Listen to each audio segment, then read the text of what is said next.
ከዚህ ጠማማ ትውልድ ዳኑ ብሎ ምን አላቸው? መከራቸው። ሶስት ስጦታዎችን እግዚአብሔር ሰጥቷል።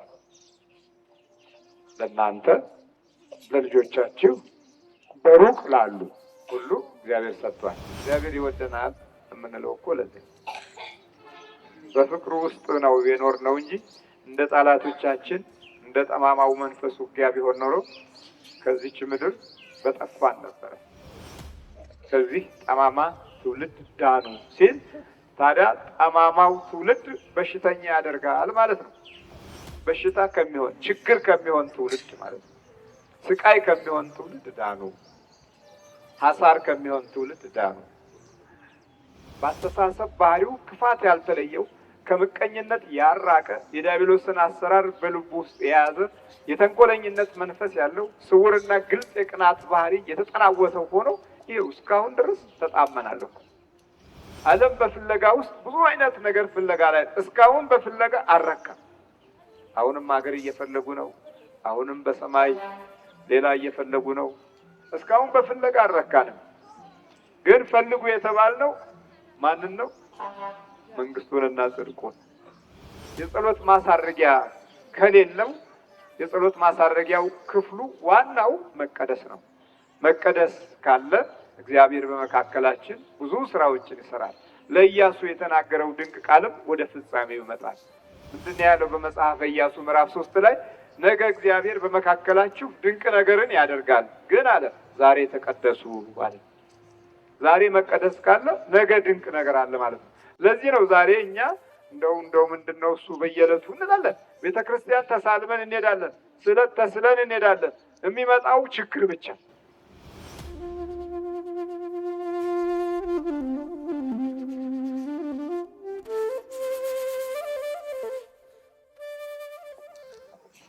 በስመ አብ ወወልድ ወመንፈስ ቅዱስ አሐዱ አምላክ አሜን። የተከበሩ አባታችን የዚህ ታላቅ ደብር አስተዳዳሪ፣ ሊቀ ሊቃውንት ቆሞስ አባ ዕዝራ፣ አባቶች፣ ካህናት፣ ዲያቆናት፣ ሁላችሁም የእግዚአብሔር ቤተሰቦች እንደምን ሰነበታችሁ? እሺ፣ የዛሬው ርዕሳችን የተስፋው ቃል ለእናንተና ለልጆቻችሁ ጌታ አምላካችንም ወደ እርሱ ለሚጠራቸው በሩቅ ላሉ ሁሉ ነውና አላቸው። የተስፋው ቃል ለእናንተና ለልጆቻችሁ እንዲሁም ደግሞ በሩቅ ላሉ ሁሉ ነው። እዚህ ጋር እግዚአብሔር አምላክ ለሰው ልጆች ሳይሰስት ቸርነቱን አብዝቶ በመንፈሳዊ ፍቅሩ ሁሉ በስጦታውም ሳይነፍገን ለሰው ልጆች የሚሰጠውን ሰማያዊ ኃይል ለመግለጽና በተስፋው ቃል በኩል ያለውን የቃል ኪዳን መሰረት ከትውልድ ወደ ትውልድ እንዴት ሊደርስ እንደሚችል የሚያሳየን የተስፋ ቃል ነው። የተስፋው ቃል ለእናንተና ለልጆቻችሁ ጌታ አምላካችንም ወደ እርሱ ለሚጠራቸው በሩቅ ላሉ ሁሉ ነው አለ። በቅርብም በሩቅም ይሰራል ማለት ነው። አንደኛ ለእናንተ፣ ቀጥሎ ደግሞ ለልጆቻችሁ እግዚአብሔር ያስባል ማለት ነው። ከዚህ አንጻር እኛ ደግሞ ለልጆች ለመስጠት ለልጆች ለማቀበል ዛሬ መቀበልን ካልቻል ለልጆች የምንሰጣቸውን ነገር ላይ ረጋ ብለን ለማሰብ ጊዜ ያገኘን አይመስልም። ምክንያቱም አሁን ያለውን ነገሮች ስናይና ስናስተውል በመንፈስም በስጋም ራሳችንን እንደገና ስናጠናው የተለያዩ ችግሮችን ከእግዚአብሔር ይልቅ ከምድር ከሰማይ አምላክ በረከት ይልቅ ከክፉ መንፈስ ከሰማያዊ ኃይል ይልቅ ከዲያብሎስ ኃይል ጋራ በተያያዘ እየተጎዳን እንዳለ ያሳየናል። ለእናንተና ልጆቻችሁ ከእግዚአብሔር ራስ አይጎድል፣ በእኛ በኩል ግን ተቀበለን ለልጆች ለመስጠት በእኛም በረከት ውስጥ አልፈን ልጆች በበረከት ውስጥ እንዲኖሩ ያለው ሁኔታ ላይ በአግባቡ ረጋ ብለን የወሰን አይመስልም። ስለዚህ የተወሳሰቡ የመናፍስት ፈተናዎችን ወርሰናል።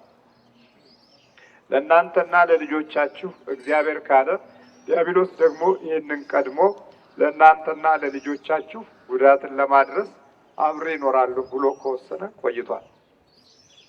የተስፋው ቃል ካለ የተስፋውን ቃል ከሕይወታችን ለማጥፋት የእሱን የጥፋት ቃል ለማኖር ለልቦናችን ሀሳብ ሰጪ ሆነው ሲጎዳን እንደኖረ አሁን እያየን ነው። እግዚአብሔር ለእኛ ያደረገውን ገልብጦ ለራሱ በመጠቀም ተጎድተናል።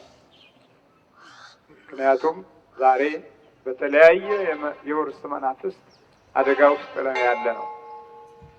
አያቴ ሞታለች፣ ግን መንፈሱ አልሞተም። ቅድመ አያታችን አልፈዋል፣ ግን መንፈሱ እኛን እየፈተነ ነው።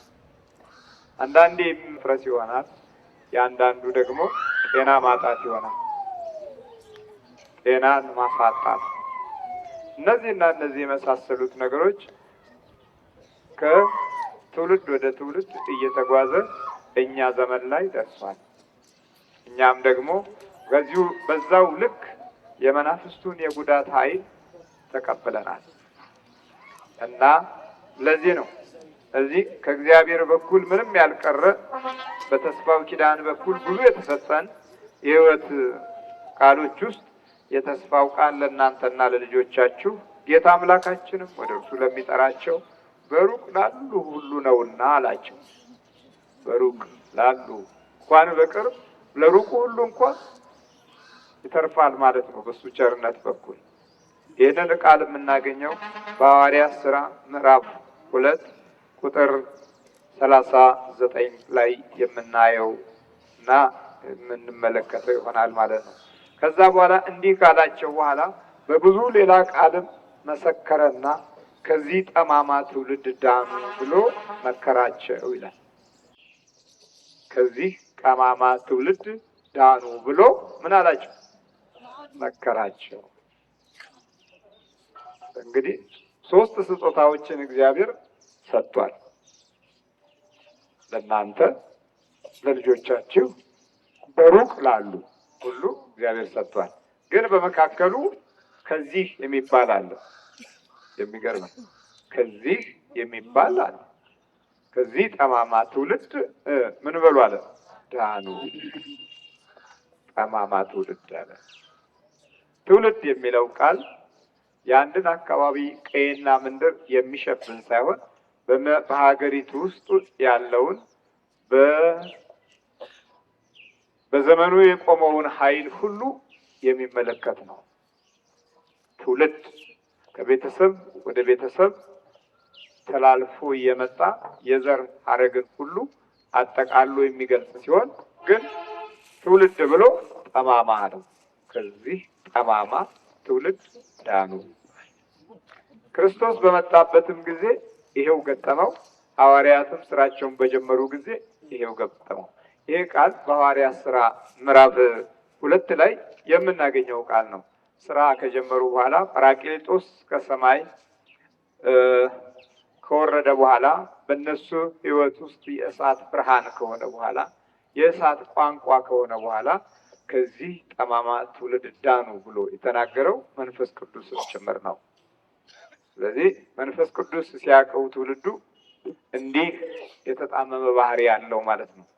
ቀናውን ሲነግሩት ክፉ፣ ክፉውን ሲነግሩት መልካም፣ መልካሙን ክፉ፣ ጨለማውን ብርሃን፣ ጽድቁን ኩነኔ፣ ኩነኔውን ጽድቅ የሚያደርግ ትውልድ ነው።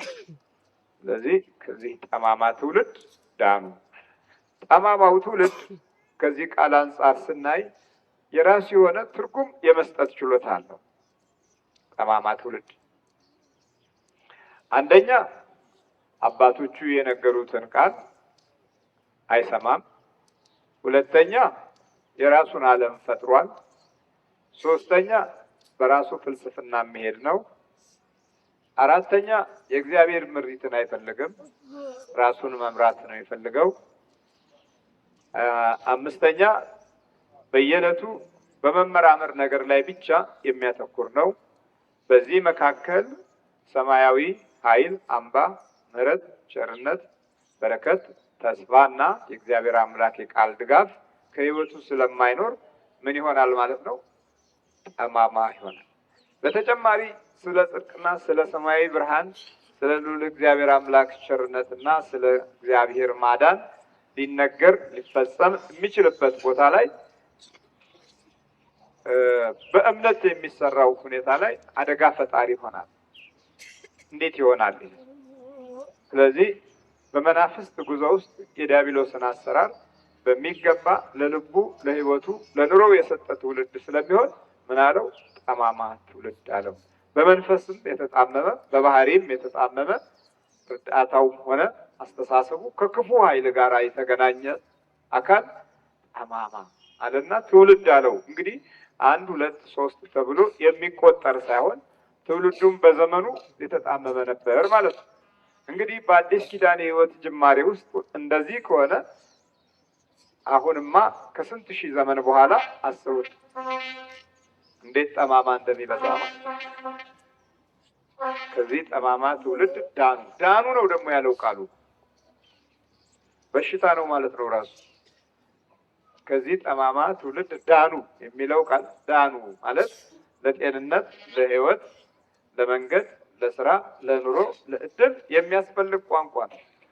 ቤታችን ካልዳነ በሽተኛ ነው ማለት ነው። ኑሯችን ካልዳነ በሽተኛ ነው ማለት ነው። አንድ ወቅት ላይ መድኃኒታችን ኢየሱስ ክርስቶስ ዘኪዎስ በከፍተኛ ሁኔታ ፍቅር አድሮበት ከቁመቱ ማጠር በስተቀረ በስልጣንና በማዕረጉ አለኩ የሚባሉት ከፈሪሳውያን አለቃ ዋነኛ ነው። ከዛም በላይ በፋይናንስ ወይም በጉምሩክ ስራ ውስጥ የተሰማራ የቀራጮች ሁሉ አለቃ ነው ማለት ነው። ሆኖም ግን ትልቅ ፍቅር ስለነበረው ቁመቱ ስላጠረ ወደፊት ቀድሞ ታንድ ሾላ ላይ ወጣና ጌታዬን እስቲ ልየው ብሎ ሾላ ላይ ወጣ። ቁመቱ ከልክሎታል። በዛም በላይ ደግሞ አቅሙ ከዛ ህዝብ መካከል ተንተራርቶ ማየት ተቸገረና ዛፍ ላይ ወጣና አየው። ዘኪዎስ ሆይ ውረድ፣ ዛሬ ከአንተ ቤት ልውል ይገባኛል አለ። ከሾላ ላይ ፈጥኖ በደስታ ወረደና በቤቱ ተቀበለው። ኃጢአተኛ እኮ ነው፣ የቀራጮች አለቃ እኮ ነው የሚለው። ምስኪን ድሆች፣ ነጋዴዎች የሚያስለቅስ የቀረጥ ገንዘብ በኪሱ የሚከት እጅግ በጣም በጉምሩክ ስራ ውስጥ ሌሎችን የሚያስጨንቅ የነበረ ሰው ግን ትልቅ ፍቅሩ ምንድነው? ጌታውን ማየት ነው። ጌታዬን እስቲ ልየው። ይህ ሁሉ ሰው ማሳየት ከለከለኝ አለ። ሊያዩ ወጣ። ፈጥነህ ውረድ አለና ከወረደ በኋላ ዛሬ በአንተ ቤት ልውል ይገባኛል አለው። እዛ ቤት ሲገባ ዛሬ ለዚህ ቤት መዳን ሆኗል አለ። የሉቃስ ወንጌል ምዕራፍ 18 ላይ ታገኙታላችሁ። ዛሬ ለዚህ ቤት መዳን ሆኗል። ስለዚህ ቤቱም በሽተኛ ነው ማለት ነው። መዳንን ስንፈልግ ማለት እሱም አንተ የአብርሃም ልጅ ነህ አለው። ትውልዱንም ከኃጢአተኝነት ስራውና ድርሻው ይልቅ ወደ አብርሃም ልጅነት በፍቅር ለወጠለት።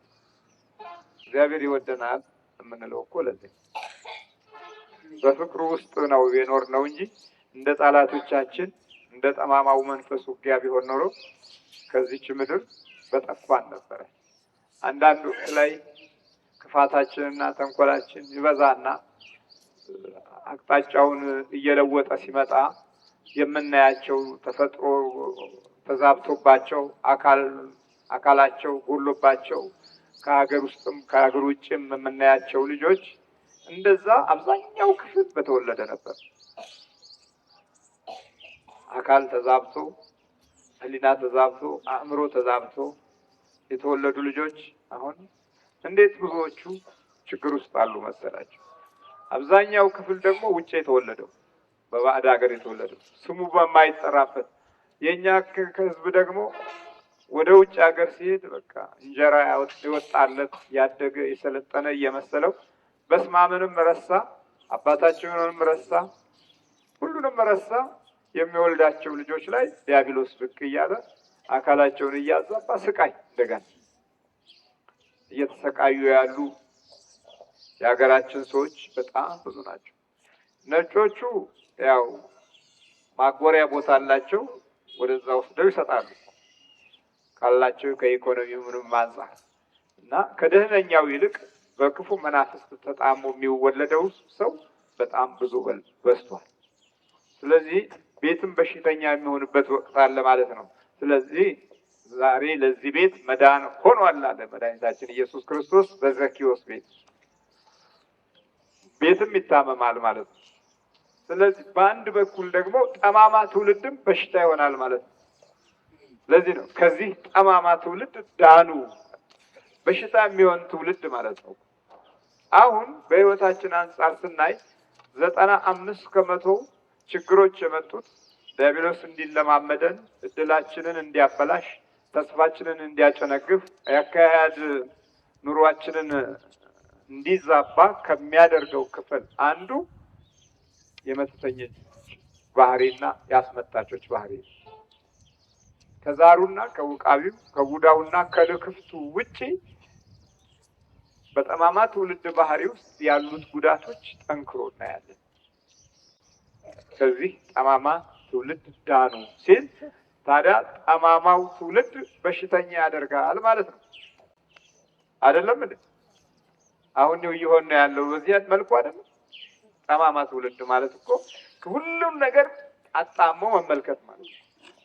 ልብስ ለብሰን ስንወጣ መቅናት፣ ቆይታ አባቱ ይሄን ልብስ እንዳይለብስ ላድርገው ሄዶ በገንዘብ ከፍሎ አስመትቶ መስጠት፣ ከዛ በኋላ ሲለብሰው ይኮሰኩሰዋል። ይሄን ልብስ ስለብስ ያመኛል ብሎ ቁጭ፣ የተቀደደ ሲለብስ ሰላም፣ ደህና ልብስ ስለብስ መታመም።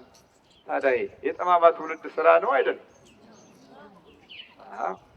በዚህ አይነት መልኩ ብዙ ጓደኞቻችንን እንደዚህ ባለ ክፉ አሰራር ጎድተናቸዋል። የነሱ ጉዳት ደግሞ የእኛን ሕይወት አመሰቃቅሎታል።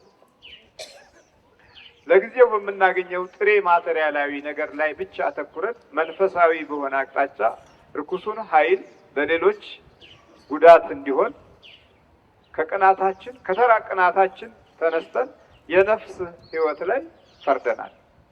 በዲያብሎስ አማካኝነት ጉዳት እንዲመጣ ለማየት ፈልገናል። ታዲያ ይሄ የመልካም ትውልድ ባህሪ ነው፣ የጠማማ ትውልድ ባህሪ ነው። ስለዚህ ለሌላው በሽታ የሚሆን ሕይወት ሆነ ማለት ነው። በተፈጥሮ ያሉ ነገሮች ከሚያመጡት አደጋ ይልቅ ተመሳሳይ አካል ያላቸው ሰዎች ተመሳሳይ በሆነ ሰውነትና ሕይወት ላይ በጠላትነት ቆመው በዲያብሎስ የሚያደርጉት ውጊያ የሚፈጥረው ጉዳት ይበልጣል። ለምን? በተፈጥሮ መቼም መርዝ የሚበላ የለም። ግን ሰዎች ዲያብሎስን መርዝ አድርገው በምግብም በልብስም በመንካትም በመቀባትም እየሰጡ ነው ያለ። እንግዲህ ተመልኩ፣ በመጨበጥም በሰላምታም በድምፅም እያስተላለፉ ነው ያሉ። ታዲያ የደህና ትውልድ ጠባይ ነው ይሄ። ከዚህ ጠማማ ትውልድ ምን በሉ አለ ታዲያ ዳኑ። በሽታ ከሚሆን ችግር ከሚሆን ትውልድ ማለት ነው። ስቃይ ከሚሆን ትውልድ ዳኑ። ሐሳር ከሚሆን ትውልድ ዳኑ። ወደ ውጭ ሀገር ሲኬድ እድላቸው ከፈተላቸው፣ እድል አገኙ፣ ቪዛ አገኙ፣ እጣ ደረሳቸው እየተባለ ሲኬድ እንዲህ አይነት ድምፅ ሲሰማ ወዲያውኑ በጎረቤት ያሉ ሊያልፍላት ሄዳ እዛ አሁን ሊያልፍላት ልትሰራ ሄዳ እዛ አሁን ዘመዶች እንድትረዳ የታባቷ ቆይ የለም በስጦታ መልክ አድርጌ ቆይ እንድትቀር ወይም እዛ ሄዳ እንድትመለስ አደርጋለሁ ብለው የሚያስቡ በዚህ አይነት የተጎዱ ስንት ቤተሰቦች አሉ። ከዚህ ጠማማ ትውልድ ጠማማ ትውልድ ጠማማ ማለት ቀጥ ብሎ ያልወጣ ለምንም የማይመች ማለት ነው ጠማማ። ሰውም ደግሞ ልክ አካሉ አይደለም የሚታመመው፣ ባህሪውና ክፋት የተሞላበት እንቅስቃሴው ጠማማ ትውልድ አሰኝቶታል። በጠማማ ነገር ላይ ተመስርቷል። ከዚህ ጠማማ ትውልድ ዳኑ። ለምን? ጠማማው ካለ ሶስቱም አይሳካላቸውም። አሁን ያሉት የሚቀጥሉት ትውልዶች በሩቅ ያሉት ሶስቱም አይሳካላቸው። የእግዚአብሔር አምላክ ለቅርብም ለልጆቻችሁ ለእናንተም አይደል ያለው፣ ለሩቅም ነው ያለው። ለሩቁም አገር ለቀው ለወጡት ሁሉ ማለት እኮ ነው። በሩቅ ላሉ ሁሉ ከዚህ ተነስተው ወደ ሩቅ ለሄዱት ሁሉ ማለት እኮ ነው። እና የተስፋው ቃል ይህ እንደዚህ ነው አለና ግን ከዚህ ጠማማ ትውልድ ዳኑ። ሶስቱንም በረከቶች ለመቀበል መዳን ያስፈልጋል ከክፉ ትውልድ ማለት ነው። ክፉ ትውልድ በራሱ መከራ ነው፣ በራሱ ችግር ነው፣ በራሱም ሐሳር ነው፣ በራሱም ክፉ የሞት መንገድ ነው። እና ስጋቱ አሁን አውሬዎች ወይም መርዛም ነገሮች በልተን እንጨነቃለን ሳይሆን ስጋቱ ዛሬ ሰዎች እድላችንን በክፉ መንፈስ ይመርዙታል ነው። አሁን ስጋቱ የሚቀጥለው ትውልድ አእምሮና ሕሊናው በክፉ መናፍስት ይያዛል ማለት ነው። ገና የ20 እና 15 ዓመት ልጅ ጠንቋይ ቤት ከኖረች፣ ጠንቋይ ቤት ካደረች እንዴት ሊሆን ነው ሌላው? ምን ሊሆን ነው ሌላው? የ20 ዓመት እና የ30 ዓመት ጎረምሳ የመተት ኑሮን ከለመደ እንዴት ሊያድጉ ነው? ሌሎቹ ደግሞ ገና ትንንሾቹ ደግሞ ምን ሊሆኑ ነው? እግዚአብሔር በሰጠው የተስፋ ቃል ጎዳና ውስጥ ልናልፍበት የሚገባውን መንገድ በኪዳኑ በኩል ሲነግረን የተስፋው ቃል ለእናንተና ለልጆቻችሁ ጌታ አምላካችንም ወደ እርሱ ለሚጠራቸው በሩቅ ላሉ ሁሉ ነው ነበር ያለው። እንግዲህ የተስፋ ቃል እየጎደለ ሲመጣ ጠማማው ይበዛል ማለት ነው። እግሩን እሰረው፣ ጭንቅላቱን እሰረው፣ ልቡን እሰረው፣ ሕሊናውን እሰረው፣ አእምሮውን እሰረው ይበዛል ማለት ነው። ጠማማ ትውልድ እንግዲህ ስራው ይሄ ነው።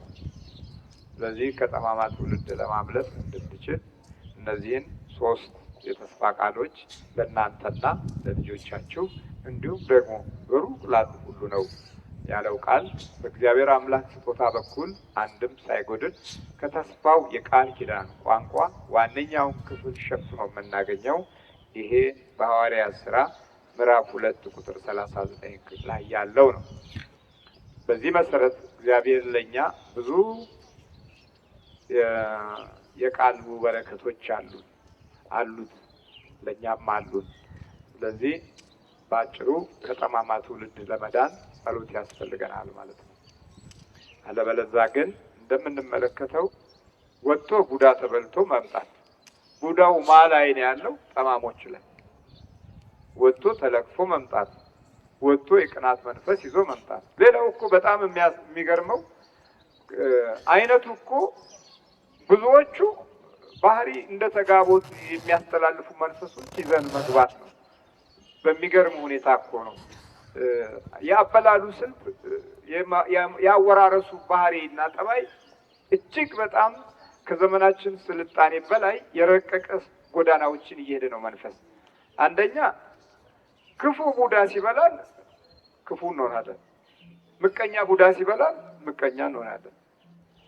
ይጋባል ማለት ነው በመንፈስ። ጠማማ ቡዳ ሲበላል ጠማማ እንሆናለን። ህመምተኛ ቡዳ ሲበላል ህመምተኛ እንሆናለን።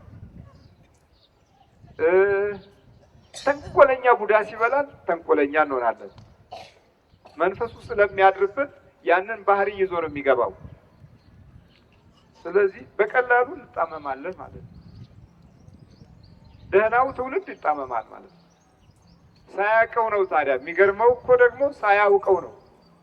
የመጣመሙ ባህሪ ላይ ተጣምም ያለው ብሎ አይረዳውም። ለምን? በጥሬው ዓለም ውስጥ ነው የሚያስበው። ከውጭ ያለውን ነገር ነው የሚያየው። በውስጥ ያለውን ውጊያና ሁኔታ ግን አይረዳውም። ሌላ አካል በዳበሳ የሚያጠቃውን ሰው ነው የሚያየው። አለ ዳበሳ የሚያጠቃውን ሰው መንፈስ አያየውም።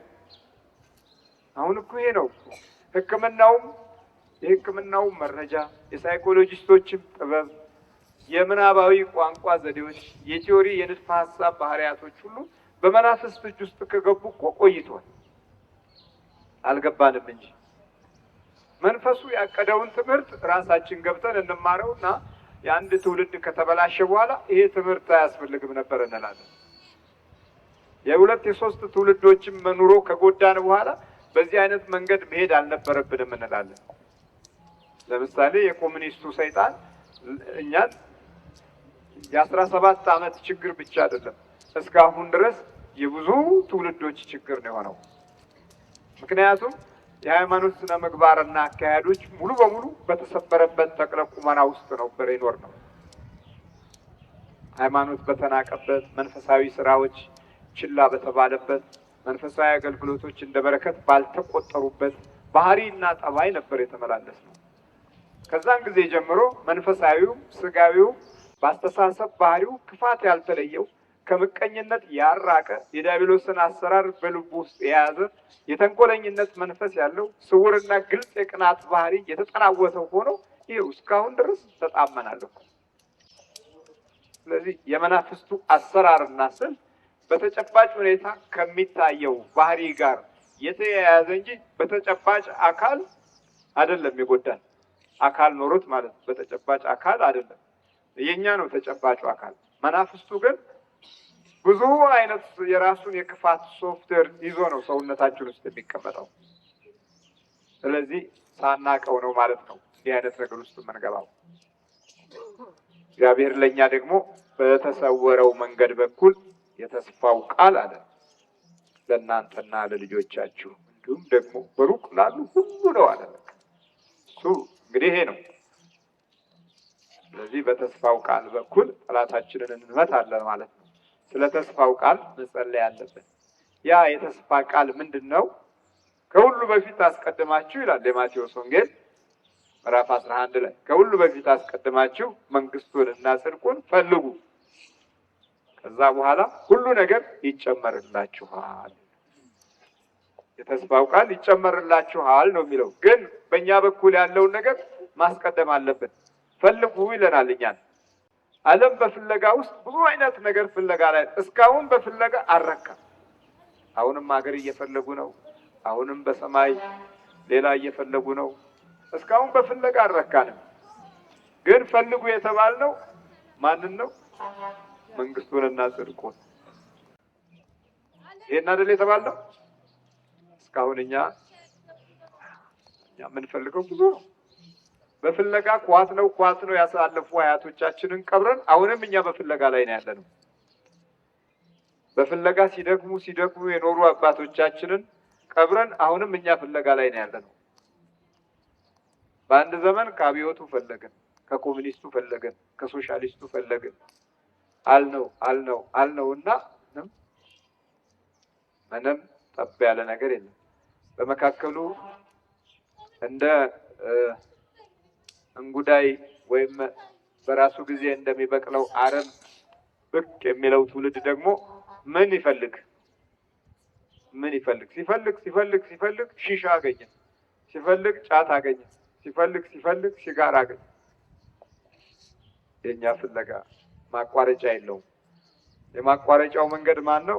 መድኃኒታችን ኢየሱስ ክርስቶስ። ከሁሉ በፊት አስቀድማችሁ መንግስቱንና ጽድቁን ፈልጉ፣ ሁሉም ነገር ይጨመርላችኋል። የተስፋው ቃል እኮ ይጨመራል እኮ ነው ያለው።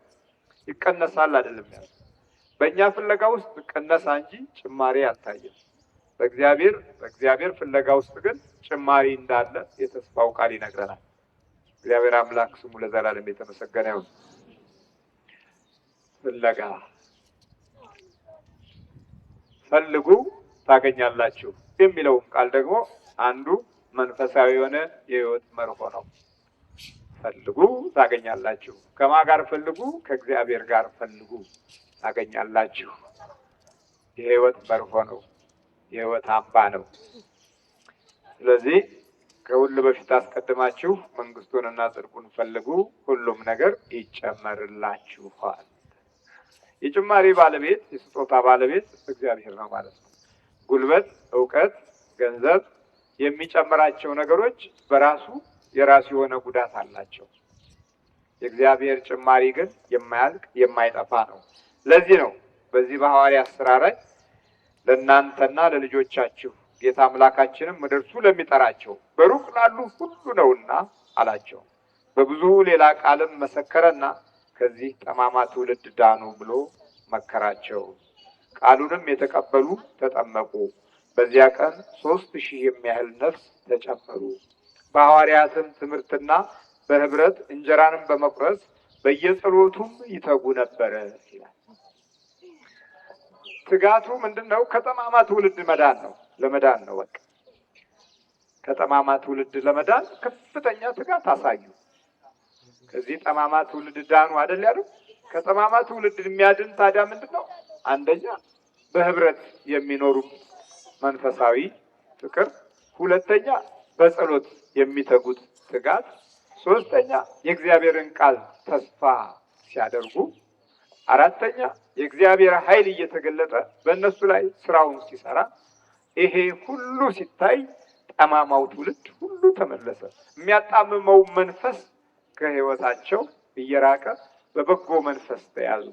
ከዛ ዳኑ ይላል። ከጠማማ ትውልድ ዳኑ። የተጣመመውም ትውልድ ዳነ ማለት ነው። የተጣመመውም ኃይል ዳነ ማለት ነው። እግዚአብሔር አምላክ በምሕረቱና በቸርነቱ ከሁላችን ጋር ይሁን። ከጠማማ ትውልድ ለመዳን ምንድን ነው የምናደርገው ማለት ነው? የምናደርገው 3 ነገር ነው። አንደኛ ጸሎት፣ ጠንካራ የጸሎት ጊዜ መስጠት፣ ለእግዚአብሔር ጊዜ መስጠት። ሌላው ለጥፋትኩ ጊዜ ሰጥቶ ነው። ሰውነታችሁን ለማሰር፣ እድላችሁን ለማመስ፣ የተስፋውን ቃል ከልቦና ውስጥ ለማራቅ ጊዜ ሰጥቶ እኮ ነው። ቀንም ይሁን ሌሊት ጊዜ ሰጥቶ እኮ ነው። ጠንቋይ ጋር ሄዶ መተተኞች ጋር ሄዶ ጊዜ መስጠት ብቻ አይደለም፣ ዋጋም ከፍሎ ነው። ዋጋም ከፍሎ ነው። አፍዘው አድንግዘው እሰረው ብሎ ዋጋ ከፍሎ ነው። በዲያብሎስ ይሄ ዝም ብሎ የቡዳነቱን መንፈስ እኮ ከሜዳ የሚመጣ አይደለም። ብዙ ተንኮል ተገብሮለት ነው የሚበላው። ብዙ ግፋት ተፈጽሞለት እኮ ነው የሚበላው። ብዙ ምቀኝነት ልብ ውስጥ ኖሮ እኮ ነው የሚበላው። ያም ዋጋ ተከፍሎበት ነው። ስለዚህ ይህን ጠማማውን ትውልድ ለማለፍ ዋጋ የምንከፍለው አንደኛ በጸሎት ስንበረታ፣ ሁለተኛ ንስሐ ገብተን ቅዱስ ቁርባን ስንወስድ የጸሎታችን ማሳረጊያ ይሆናል ማለት ነው። የጸሎት ማሳረጊያ ከሌለው የጸሎት ማሳረጊያው ክፍሉ ዋናው መቀደስ ነው። መቀደስ ካለ እግዚአብሔር በመካከላችን ብዙ ስራዎችን ይሰራል። ለኢያሱ የተናገረው ድንቅ ቃልም ወደ ፍጻሜው ይመጣል። ምንድነው ያለው? በመጽሐፈ ኢያሱ ምዕራፍ 3 ላይ ነገ እግዚአብሔር በመካከላችሁ ድንቅ ነገርን ያደርጋል፣ ግን አለ ዛሬ ተቀደሱ አለ። ዛሬ መቀደስ ካለ ነገ ድንቅ ነገር አለ ማለት ነው።